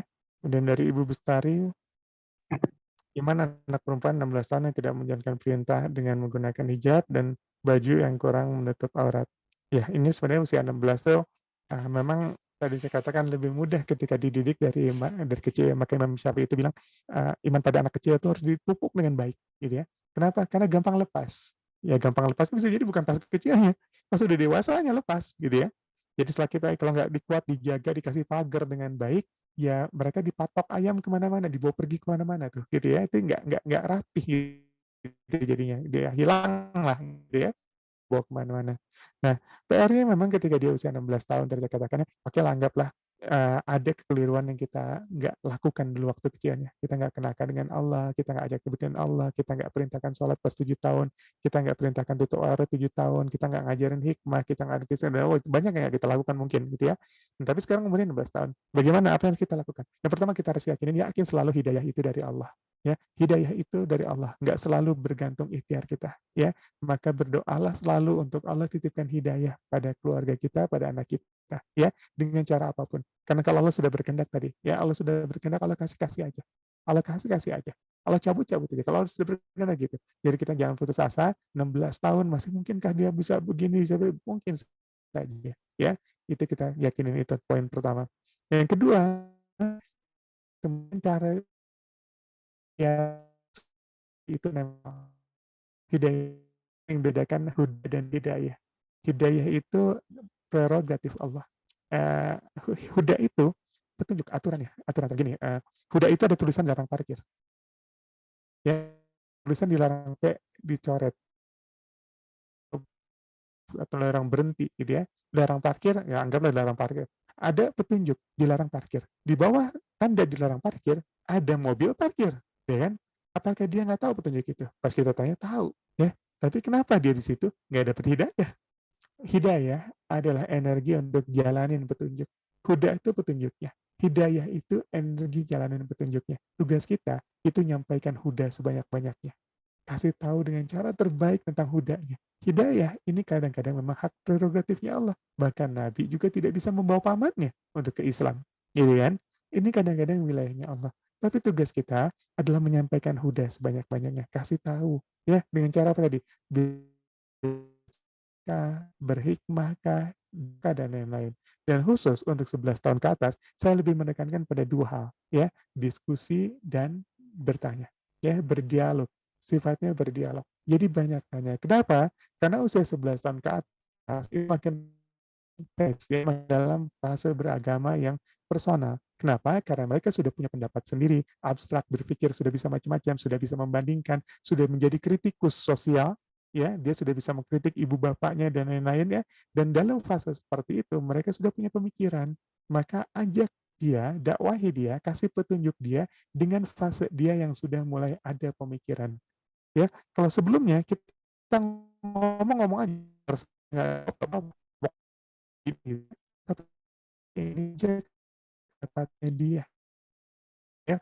Dan itu hanya bisa dilakukan ketika kita berdiskusi atau bertanya. Yuk sekarang 16 tahun mulai ajak tanya, Ya, "Kenapa kamu begini? Kenapa kamu begini?" Ada atau diskusi, ngobrolin sesuatu. "Menurut kamu jilbab tuh gimana sih? Ya menurut kamu sholat tuh gimana?" Ya, aku lagi terus ngerasa sholat kayak gini-gini, jangan gitu. Saya pernah sampaikan sebelumnya saya sampaikan bagaimana cara Nabi mengatasi kenakalan anak Adam caranya ya. Dari mulai bertanya, kemudian tetap menyalahkan, tidak membenarkan kesalahannya, tapi kemudian tawarkan solusi dan kemudian tutup dengan doa. Ya, lihat yang kemarin-kemarin ya, saya nggak usah ulang lagi sekarang ya. Ya itu sudah ada gitu ya seperti itu metodologi-metodologinya. Tapi yang dilakukan sekarang mau nggak kita bertanya? Jangan marah, jangan apa. Untuk anak-anak spesial ini umur-umur gini, umur-umur yang kita harus hargai dia, pilihan dia bahkan tentang masa depannya, itu harus kita korek untuk kemudian kita ngasih masukan, ya kan? Bicara di sampingnya. Kalau teknisnya saya sudah sampaikan, bicara di samping, jangan di depan, jangan di belakang. Kenapa? Karena anak-anak umur segini itu nggak mau kalau kita bicara terus di depannya. Ya kecuali cintanya udah kebangun sama kita di mana aja nggak ada masalah. Apalagi ngomongin di belakang. Itu nggak disukain sama anak-anak umur segitu. Ya, itu nggak suka ngomong di belakang. Mereka suka ngomongnya duduknya di sampingnya. Ya, di sampingnya. Karena sahabat duduk di samping. Mereka pengennya diperlakukan seperti sahabat. Didengarkan, dihargai pendapatnya, ditanya pendapatnya. Gitu ya. Itu bisa kita lakukan. Karena ya, turunkan dari dalam teknis-teknis lainnya. Insya Allah bisa dilakukan nanti. Ya, nah selalu semuanya lanjutnya. Jak balita dan tahu kewajiban serta pakai hijab dan baju sudah benar benar sudah mencoba dengan komunikasi yang baik anak tentang konsekuensi dosa alat jika telah menggunakan hijab dan baju yang kurang mutu arat. Soal itu akan berubah. Itu yang saya katakan tadi ya. Ini kenapa bahkan sahabat termasuk Ibnu Umar itu berhati-hati dengan orang yang bisa baca Quran tapi tidak lengkap dengan pembelajaran keimanannya. Ya, ini pembelajaran keimanan ini pembelajaran yang harus menyentuh hati. Karena poin pertamanya adalah menggetarkan hati, membenarkan hati supaya membenarkan, gitu ya. Jadi gimana sekarang kita lakukan? Udah ajak aja, ya, ajak kita diskusi, ajak dengan nada yang pas, hargai pendapatnya, ya. Kita tanya dulu gini, karena dia sudah tahu ilmunya berarti, ya, mungkin sudah tahu ilmunya, tapi tadi saya katakan karena Islam nggak butuh cuma sampai di huruf. Waminan nasi mayya'budullaha ala huruf, ya, ala harf, gitu ya. Jadi Al-Hajj ayat 11 ya. Dan ada orang-orang yang beribadah itu, beriman itu di pinggiran, ya, di pinggiran. Dan kalau kita tafsir Al-Misbah itu di pinggiran itu maknanya adalah harafa di harf ya, karena harf tadi ada maknanya hanya di kata-kata, hanya di hurufnya, hanya di mulutnya, gitu ya.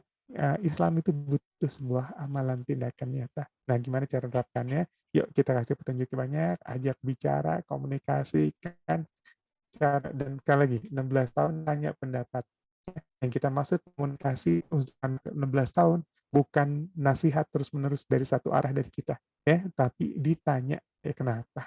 Nah, kenapa nggak pakai jilbab lagi? Aku soalnya ngerasa, kalau dia punya perasaan salah, perasaannya yang kita luruskan, ya. Soalnya aku males, kalau dia punya sifat yang salah, sifat yang kita perbaiki. Soalnya aku rasa Allah tuh, kalau dia punya pemikiran yang salah, pemikiran yang kita perbaiki. Maka kalau kita bertanya, kita tahu yang salah mananya. Rasanya, pemikirannya, sikapnya, ya pengalamannya, atau bahkan lingkungannya. Soalnya aku nggak enak mah, teman-temanku nggak pakai kerudung. Nah, berarti lingkungan kan? Ya, kalau kita bertanya, kita bisa kemudian mengecilkan persoalan kenapa anak saya jadi begini.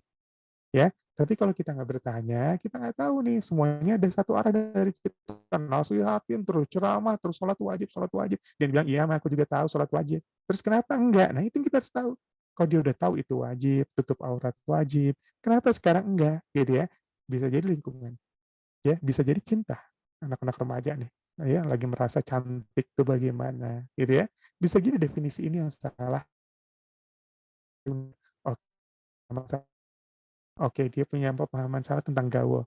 Oke, dia punya pemahaman yang salah atau perasaan yang salah tentang malas gitu. Dari situ nanti kita spesifikkan kalau perasaan yang salah di sininya apa yang kita perbaiki. Ya, tapi seandainya kita nggak tahu, kita akan terus membombardir dia dengan cara yang salah. Padahal tadi saya katakan 11 tahun ke atas ya udah mulai banyak pemikiran. Di bab itu dia nggak nolak, udah tahu kok mah gitu ya. Atau jangan-jangan contoh yang kurang. Kenapa kamu sholatnya mas kerudung mas? Gimana mah bapak juga gitu sholatnya. Nah gitu ya. Mamah juga pakai kerudungnya kayak gitu. Dia berani berpendapat, oke, berarti kurangnya apa? Contoh kita. Ya, dari tadi kita explore dulu. Ya, minta dia untuk kemudian kita bisa ngorek dia. Kenapa dia nggak mau sholat? Kenapa dia nggak mau pakai jilbab? Ya, dari sana kita temukan. Jadi jangan apa ya? Kalau kita sekali lagi kan, kesalahan kita adalah ngebrondong semua kesalahan. Kamu harusnya gini, kamu gini. Mungkin tadi udah dari SD-nya, udah SD Islam, ya, udah tahu kok dia, ya. Tapi kenapa nih? Tapi kenapanya itu yang kita cari tahu, ya. Kan sama dengan Ali bin Abi Thalib, ya. Ali bin Abi Thalib, Abu Thalib maksudnya, pamannya Nabi. Kan nggak Islamnya itu kan karena apa kata orang-orang. Aku sebenarnya pengen loh berislam ke akhirnya. Cuma nanti apa kata orang-orang, ya. Orang-orang ternyata dia nggak berislam itu karena berat di penilaian orang. Itu pas mau meninggalnya kan baru ketahuan. Ya dia berat dengan kata-kata, nanti apa kata-kata orang tahu. Ini kan seorang pemimpin, begitu. Apa kata orang-orang nanti kalau saya kesana. Ya, kalau dia sudah sebenarnya secara mengakui, nah bahkan pelindung Nabi, gitu ya. Tapi dia nggak bisa itu. Ada persoalan strasa sosial yang belum selesai. Ya kan? Nah ini yang kita harus cari tahu apa sih? Yang persoalan, masa sih persoalan sosial bisa pengaruh? Ya Abu Talib begitu. Ya, ini yang kita harus cari tahu dan kita ikhtiarkan. Sekali lagi terus kemudian hidayah urusan Allah. Tapi tugas untuk mencari tahu penyakitnya dan kita cari tahu obatnya sebaik mungkin. Ya, cari tahu itu semua. Dan kita bisa cari tahu masalah jiwa-jiwa begini hanya dengan kita mendengarkan pernyataan-pernyataannya. Ya kan? Kata itu kan selalu mencerminkan bahasa jiwa. Ya, kata kan begitu. Maka orang-orang yang punya, ini saya pernah baca sebuah riset ya, orang-orang yang punya persoalan dengan jiwanya, itu berkata saya lebih banyak daripada orang-orang yang sehat. Berkata aku, gitu ya, maksudnya menggunakan kata aku, saya itu lebih banyak daripada orang-orang yang jiwa sehatnya. Menyebut kata itu lebih banyak. Ya, kemudian saya baca di sebuah jurnal itu dikatakan itu seperti orang yang apa ya, mesin mobil yang kalau rusak dia bunyi nyit nyit nyit nyit terus gitu ya. Ya memang jiwa kalau rusak akan ada yang muncul dari kata-katanya terus terus. Bahkan ketika dia menggunakan banyak kata aku dan saya dalam sehari gitu ya daripada kata kita, kami atau yang lain-lainnya itu menggambarkan ada yang sakit juga tuh dalam jiwanya. Waktu itu sampai saya pernah baca jurnal seperti itu ya. Itu gambarnya seperti itu. Jadi kita yakini semua kita bagaimana bisa tahu kondisi jiwa dan lain-lainnya. Ya memang perilaku bisa kelihatan ya segala macam bisa. Tapi paling jujur itu kalau kita mau ngorek kata-kata yang keluar dari lisannya. Ya kita tahu nanti apa masalahnya, kita tahu kemudian apa yang harus kita perbaiki dari dirinya. Gitu. Baik. Ini untuk yang hadir silahkan isi daftar hadir. Yang nanya rekaman juga silahkan daftar hadirnya sana nanti kontak aja untuk dapat rekamannya kalau mau dapat rekamannya. Saya kira dulu ya. Kalau sudah jam segini ya. Saya mungkin jawab satu lagi saja ya. Insyaallah. Pak Ustadz, apaan suami saya sebenarnya paham tentang iman karena beliau dulu sering ngaji. Tapi ketika ada satu masalah, dia seperti tidak mencerminkan keimanan. Dia kadang-kadang marah-marah, atau langsung update status. Saya tanya kenapa, katanya dalam kondisi bingung. Saya mesti gimana ya? Sebagai istri, saya mau menasihati dan arahkan dengan ceramah atau singgungan itu ke anak saya. Dan ketika anak lagi tantrum, dia malah marahin anak saya. Jadi saya kepikiran dan ikut pusing lihatnya. Ya inilah ujian keimanan. Memangnya iman itu akan diuji. Jadi kita jangan berkata, tentang iman tuh begitu-gitu aja. Iman tuh diuji dan siapa yang tidak akan diuji keimanannya. Dan ujian keimanan itu kan kadang gitu. Dengan rasa takut, dengan rasa kekurangan, dengan rasa apa supaya kemudian kita nyampe titik keseimbangannya. Ya yang kita pahami begini. Kita sama-sama orang yang berharap menjadi soleh dan kita perlu pahami soleh itu kadang berbeda dengan insan kamil.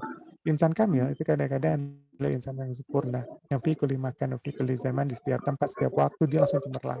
Kayak Nabi, jadi nabi cemerlang, jadi orang tua cemerlang, jadi apa cemerlang gitu ya. Tapi sedangkan kalau insan saleh itu kadang-kadang kan nggak gitu. Dia perlu beradaptasi untuk kemudian mendapat kecemerlangannya kembali. Maka kita akan temukan ada bujang dan gadis saleh ketika menikah belum tentu jadi suami dan istri yang saleh dan salihat. Ada suami istri yang saleh dan salihat ketika punya anak belum tentu bisa langsung jadi bapak atau ibu yang saleh dan salihat. Ada seorang ustadz masuk anggota dewan jadi DPR tiba-tiba ikut korupsi gitu ya. Nah belum tentu, memang jadi pas jadi ustadz mungkin saleh, tapi ketika anggota dewan belum tentu juga dia seperti itu. Karena memang pribadi saleh kadang-kadang harus paham, kita harus sadar kalau kita memilih menikah dengan orang saleh, ya sediakan waktu dan ruang untuk dia menemukan kembali kesalehannya. Kadang-kadang kesalehannya diuji lewat kekurangan, lewat pekerjaan, lewat anak, lewat istri, ya, lewat biaya sekolah, lewat cicilan, lewat rumah dan lain-lain. Kadang-kadang itu menguji kesalehannya, ya, karena memang orang saleh begitu. Gimana dia ngelewatin supaya dapat titik imannya kembali, ya. Jadi kok bisa sih begini? Ya karena dia sedang bertemu, ya. Sama sebenarnya. Sediakan selalu ruang kesabaran pada hati kita waktu kita menikahi orang soleh, ya, entah laki-laki atau perempuan, ya. Karena mungkin kalau hari ini dia jelek adatnya, kalau hari ini lagi keluar buruknya, kalau hari ini setan lagi bersamanya, mungkin karena apa? Karena tadi dia sedang bertarung untuk bertemu kesolehannya sendiri, ya. Maka sediakan selalu ruang maaf dan ruang waktu, ya, pada suami kita, seperti kita pun selalu pengen dikasih ruang perbaikan oleh suami. Ya, kita juga sadar kita nggak sempurna dan kita selalu memohon untuk dikasih ruang untuk kemudian memperbaiki semuanya. Maka kasih waktu dia juga untuk memperbaiki semuanya. Ya, karena kita kadang-kadang butuh beradaptasi. Orang soleh itu begitu. Ya, ini jadi pertanyaan anaknya atau banyak pertanyaan keluarga yang banyaknya ya.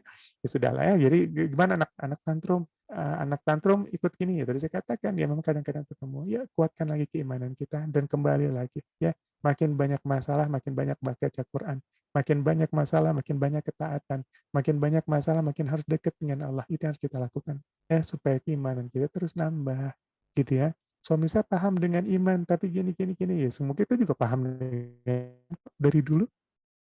Semua kita juga paham dengan iman. Cuman ketika iman itu dapat persoalan, ya harus menjadi sesuatu yang aplikatif. Disinilah kita seringkali goyah. Ya, disinilah kita perlu terus menambah keimanan terus. Fa'lam, ya, fa'innahu la ilaha illa anta. Ya, ketahuilah sungguh tiada Tuhan selain Allah. Ada kata fa'lam misalnya, ketahui dengan ilmu. Seakan-akan Allah merintahkan, ayo mengilmui terus keimanan. Ayo terus mengilmui la ilaha illa anta. Jangan berhenti belajar untuk kemudian mengislamkan diri kita terus. Ya, memperkuat keimanan diri kita terus. Ya, ini harus kita lakukan dan harus didukung, disupport. Ya, jadi apa yang harus dilakukan ya sudah sama-sama perbaiki diri, sama-sama kenalkan lagi tentang ujian, kesabaran dan lain-lain. Banyak-banyak nyebut Allah. Ya, tadi kan iman itu kan dekat dengan Allah. Kalau ngajarin anak itu harus ngajarin bawa dengan Allah, ya kita ke suami juga gitu loh. Ya, gimana islamin iman dalam pernikahan kalau dengan Allah tadi adalah banyak awali selalu dengan Allah, awali selalu dengan Allah, kan ini juga kita bawa. Kita nikah juga dulu saksinya dipersaksikan sebagai misalkan golizo yang Allah kita bawa-bawa. Ya, begitu malam pertama kita pegang kening istri kita dan minta perlindungan dari tabiat buruknya pada siapa? Pada Allah. Kalau kita mau apa? Hubungan suami istri, bawa-bawanya minta perlindungan dari setan pada siapa? Pada Allah. Ya kan? Allah kan harusnya dibawa-bawa terus. Hubungan suami istri dibawa. Begitu nikah dibawa. Akad nikah dibawa. Ya, ya gimana supaya iman ini ada dalam rumah tangga? Kan Allah Nabi contohkan bahkan dalam setiap peristiwanya Allah dibawa. Mau hubungan suami istri Allah dibawa. Mau ini dibawa. Kan begitu yang dicontohkan Nabi. Ya, maka kalau pengen iman ini ada dalam rumah tangga kita, ini bukan pengasuhan ya, ini bahasa keluarga. Ya Allah yang dibawa. Allah dibawa terus. Ya, suami mau kerja, berangkat, Bismillah dulu Pak. Apa sih Bismillah dulu Pak? Coba Bismillah, Bismillah. Ya, pulang kerja, Alhamdulillah apapun itu. Ayo bawa Allah, obrolin Allah, obrolin Allah. Itu cara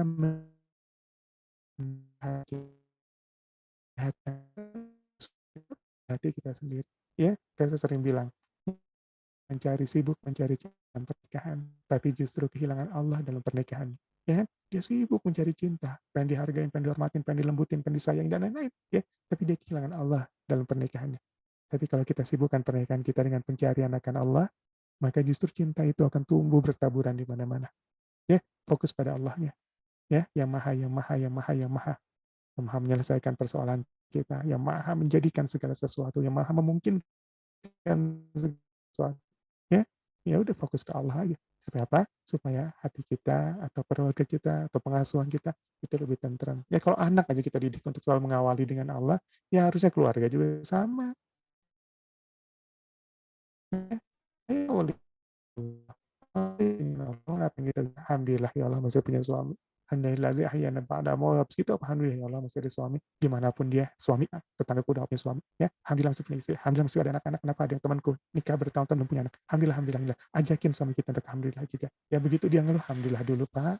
Alhamdulillah dulu Pak. Alhamdulillah dulu Pak. Ya, takutnya suami begitu kita begitu. Lalu siapa yang akan menuntun sama-sama untuk kembali mengingat Allah? Ya, sedangkan Allah bimbing bahkan dalam hubungan suami istri dalam awal pernikahan, kalau kita ketakutan harus berlindung dengan Allah. Bahkan takut dengan tabiat buruk istri, itu kan dibilang malam pertama, pegang keningnya kemudian minta perlindungan dari apa? Dari tabiat buruknya. Pada siapa? Pada Allah. Ya kan?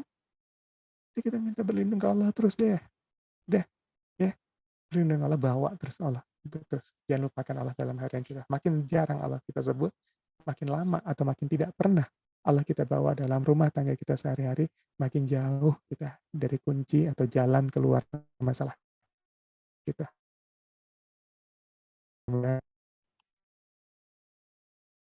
Baik, sudah jam 11.45, masih banyak pertanyaan, tapi sudah mau waktu zuhur di sini.